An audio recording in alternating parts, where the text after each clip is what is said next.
Hey there. Today I'm taking you on a journey through one of the world's most fascinating economic success stories, Singapore. Imagine a city state. It's tiny with no natural resources to speak of. No oil, no vast forests, no rich mineral deposits. Yet, against all odds, this small island nation has transformed itself into one of the richest countries on earth. It's a true economic miracle. How did they do it? Let's dive in. Our story begins in 1965. Singapore was part of Malaysia, but things weren't working out. The separation was sudden and difficult. Singapore was effectively kicked out. They were told they were a burden, a liability. It was a moment of deep uncertainty and vulnerability. Unemployment was skyrocketing. There were no major industries, no established economic base. It felt like starting from scratch, but with immense challenges. But the leaders, especially the first Prime Minister, Lee Kuan Yew, refused to be defeated. They faced the reality head on. Lee Kuan Yew famously declared that they would build a self-reliant nation. The focus was on discipline, hard work, and making the most of what little they had. It was a daunting task, building a country from virtually nothing, with limited land and no natural wealth, but they had a vision and the determination to execute it. Quick reminder, if you like stories like this, tales of transformation and overcoming adversity, and want more deep dives into global success stories, then you're in the right place.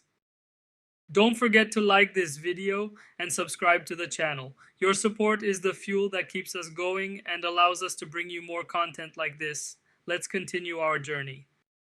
Singapore took a path that was quite different from many newly independent nations at the time. They didn't turn inward. Instead, they decided to open up.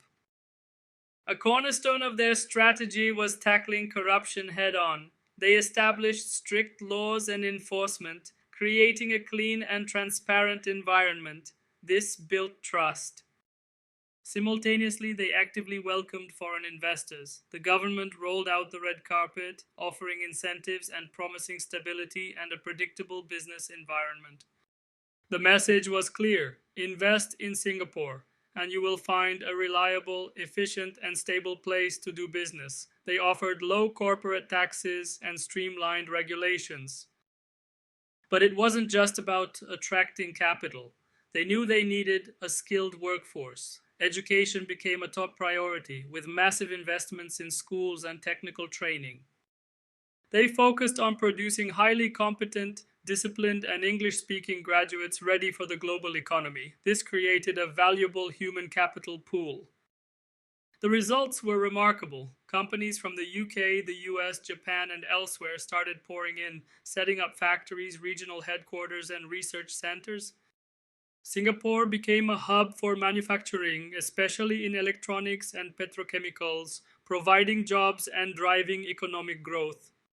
Still with us on this incredible journey? If you're finding this story inspiring or insightful, please take just half a second to tap that like button. It might seem small, but hitting like helps our content reach more people, allowing us to create more stories like this for hours on end. So go ahead and add your piece to the puzzle. Singapore's geography might have seemed like a limitation, being a small island, but they turned it into their greatest asset. Located right on the Strait of Malacca, one of the busiest shipping lanes on Earth, Singapore was perfectly positioned to become a global trade node. They invested heavily in building one of the most advanced and efficient ports in the world. It became a crucial transshipment hub, connecting east and west. Today, the port of Singapore is like the beating heart of global maritime trade, handling millions of containers every year. This connectivity fueled their growth. Building on this foundation, Singapore also developed into a major international financial center. Its stability, legal framework, and skilled workforce attracted banks and financial institutions from around the globe. It's now a key player in global finance, wealth management, and foreign exchange trading, further diversifying its economy beyond manufacturing and trade. So what's the ultimate lesson here? Singapore's success wasn't a stroke of luck or the result of discovering vast natural resources. It was the product of deliberate strategy, unwavering discipline, long-term planning, and immense patience.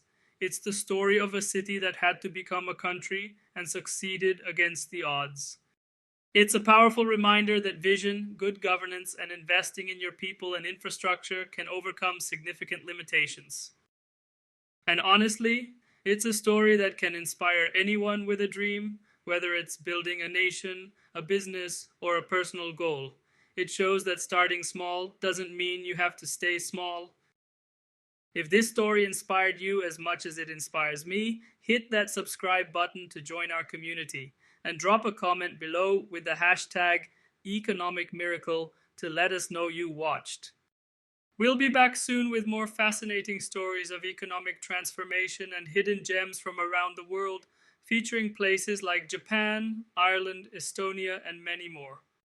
Remember, there's no such thing as a small country, only small vision. See you next time.